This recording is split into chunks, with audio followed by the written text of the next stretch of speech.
आशिया खंडातील सर्वात मोठे कुंड म्हणून या ठिकाणाची ख्याती आहे. कित्येक शतकापासून या कुंडामध्ये सतत पाणी असते.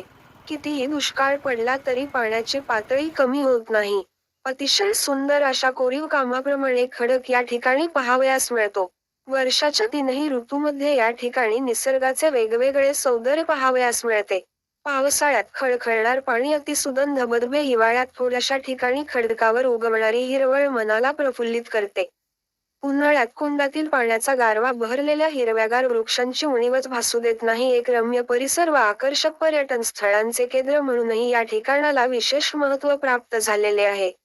इंग्रजीत पॉटहोल्स या नावाने ओळखले जाणारे हे रांजणखळगे अतिशय सुंदर व मनोवेधक असल्याने क्षणार्धात लक्ष वेधून घेतात. कुठून आले तुम्ही? आम्ही आले कोल्हापुरात. कसं वाटतंय तुम्हाला निघोज पर्यटन क्षेत्र? मस्त वाटतं, एकदम शांत आहे, गार वातावरण आहे. हे खडकाची प्रतिकृती कशी वाटली तुम्हाला? होय, बघायला होय आम्ही. का कसं काय झाले का कळना आम्हाला. पाण्यामुळे झालेले का? हो हो. नाही, बरेच लोक म्हणजे ऐकलेलं आहे. माझं कारण मित्र इथलचाच आहे निघूनचा, तर त्याला पण सांगितलेले पाण्यामुळे झालेले आहेत म्हणून दगडाच्या बर. रांजण खळग्यांतून खळाळणारं पाणी, त्याची वेगवेगळ्या खळग्यांशी चालणारी मस्ती, हा खेळ अनुभवण्यासारखा असतो. मोठ्या आकाराची खळगी वयस्कर आजोबांसारखी शांत, स्त्यम वाटतात. छोटे जरा अल्लड, खोडकर असतात. त्यांना पाण्याशी भरपूर मस्ती करायची असते, दंगा करायचा असतो. स्वतःला लवकर मोठं व्हायचं असतं. त्यासाठी पाण्याच्या छोट्या लाटांनी आपल्याशी खेळावं, आपली झीज करावी, असं निमंत्रण ते उत्साहानं देत असतात. मध्यम आकाराची खळगी मात्र येईल तो दिवस आपला मानून गुजरण करत असतात. त्यांना खळाळणारं पाणी बघून प्रचंड उत्साहही वाटत नाही आणि ते आपल्या वाटेला गेलं नाही तर निराशही व्हायला होत नाही. काही ठिकाणी उंचावरून पडणाऱ्या पाण्यामुळे छोटे छोटे धबधबेही तयार होतात.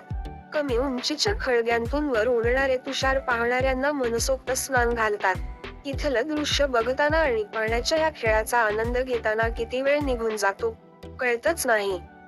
याच ठिकाणी काही कुंडांमध्ये पाणी साठून राहिल्यामुळे दुर्मिळ अशी हायड्रिला वनस्पती तयार होते. तिचा अभ्यास करण्यासाठी वनस्पतीशास्त्रज्ञ इथे भेट देतात. काही दुर्मिळ पक्षीही या ठिकाणच्या वातावरणाची भूल होऊन इथं मुक्कामाला येत असतात. गेल्या 2-3 वर्षांत रांजण खळग्यांचा प्रवाह ओलांडून जाण्यासाठी एक झुलता पूलही बांधलेला आहे. भारताच्या भूमीचं वैशिष्ट्य सांगायचं झालं तर विविधता हीच बाब सगळ्यात आधी डोळ्यांसमोर येते. वेगवेगळे प्रदेश, वेगवेगळे हवामान, वेगवेगळ्या चवीचे पदार्थ, वेगवेगळ्या संस्कृती, हे सगळं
अर्धात लक्ष वेधून घेतात.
आपण नमस्कार, माझं नाव रवींद्र शिंदे. मी पुणे वाघोली या ठिकाणाहून आला आहे.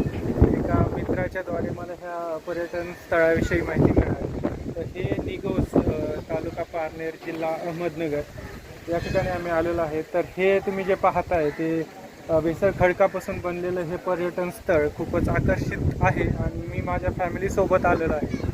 तर सगळेजण खूपच या पर्यटन स्थळाविषयी आकर्षित होते.